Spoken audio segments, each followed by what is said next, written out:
Welcome back to our history series on the Ohio Mechanics Institute and the Emery Auditorium. In this episode, we are going to uncover how mechanics institutes became a worldwide phenomenon and how the Emery family became a vital role in the creation of this magnificent building.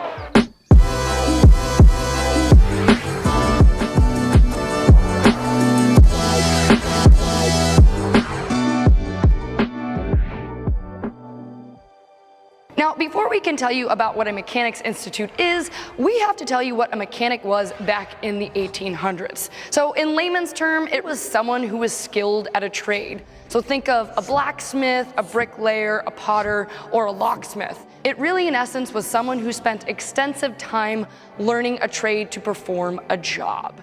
Now, keep that in mind because the very first Mechanics Institute was established in 1821 in Edinburgh, Scotland. It was the School of Arts of Edinburgh, and the focus was technical education for working people and professionals.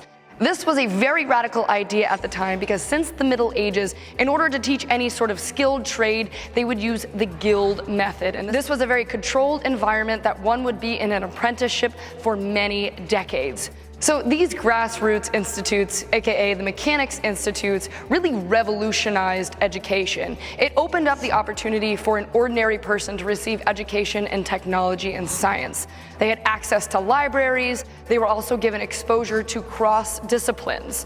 And it was a very democratic idea at the time, and it spread very quickly across the English-speaking world. So by the time Mechanics Institutes came to Cincinnati, we as a city were very excited to adopt this new method of education. Here we are at the corner of 6th and Vine Street in downtown Cincinnati, and this is the site of the old Ohio Mechanics Institute. The Ohio Mechanics Institute was founded November 20th of 1828, just 7 years after the original was founded in Scotland. They would receive their charter from the state of Ohio the following January in 1829. And this was one of the very earliest technical schools in all of America.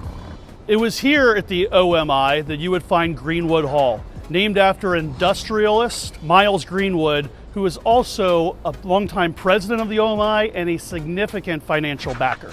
By the late 1800s, membership had grown so large at the OMI that this building could no longer sustain their needs, and they had to get the help of the Emerys to get them a larger, more permanent home.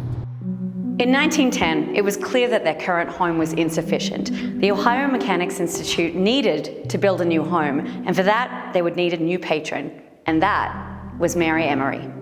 Mary Emery was born Mary Hopkins and came to Cincinnati in 1862 from New Jersey with her family. She was 18 years old.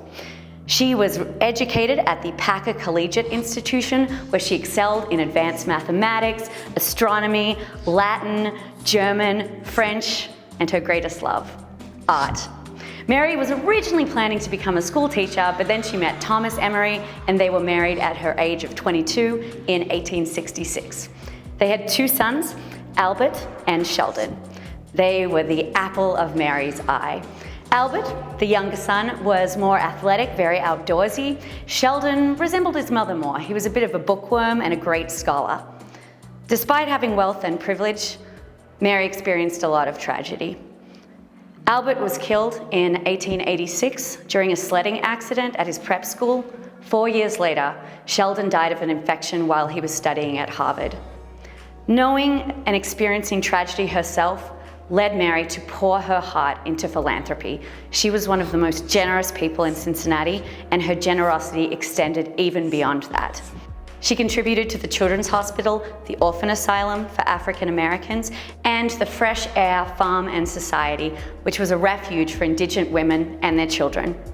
In 1916, the Cincinnati Zoo got into a bit of trouble and they almost shut down. Mary Emery paid off all their debts and then donated the zoo back to the city. These days, the Cincinnati Zoo is the second oldest in the nation, and the Emery family are still involved.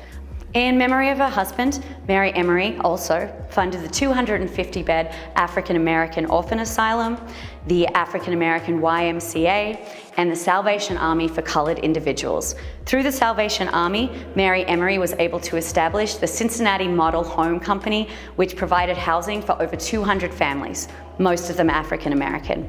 Of all her great works, Mary's most renowned contribution was the establishment of Marymount, which is a planned community just a few miles east of downtown.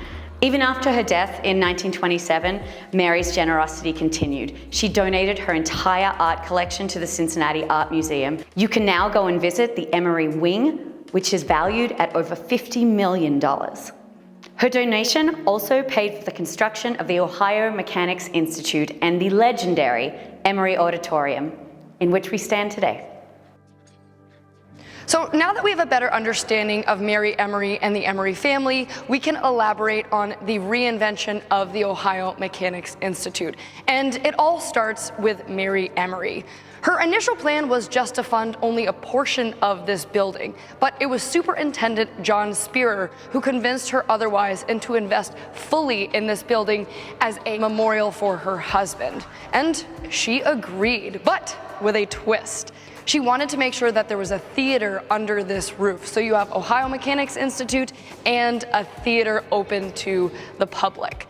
Now, the Emery building began construction in 1909 and ended in 1911. And this location is fitting due to Miles Greenwood's support of the Ohio Mechanics Institute and that this used to be the old Eagle Iron Works. So fast forward to the 1920s, and the Ohio Mechanics Institute had two different types of programs. They had a 2-year program and a 4-year training program. Come the 1950s, this is when they started to transition into more of a traditional form of education.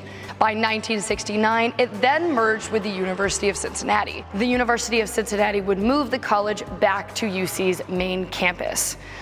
And in our next episode, we are going to uncover Mary Emery's gift to this city and this building, and that is the Emery Theater.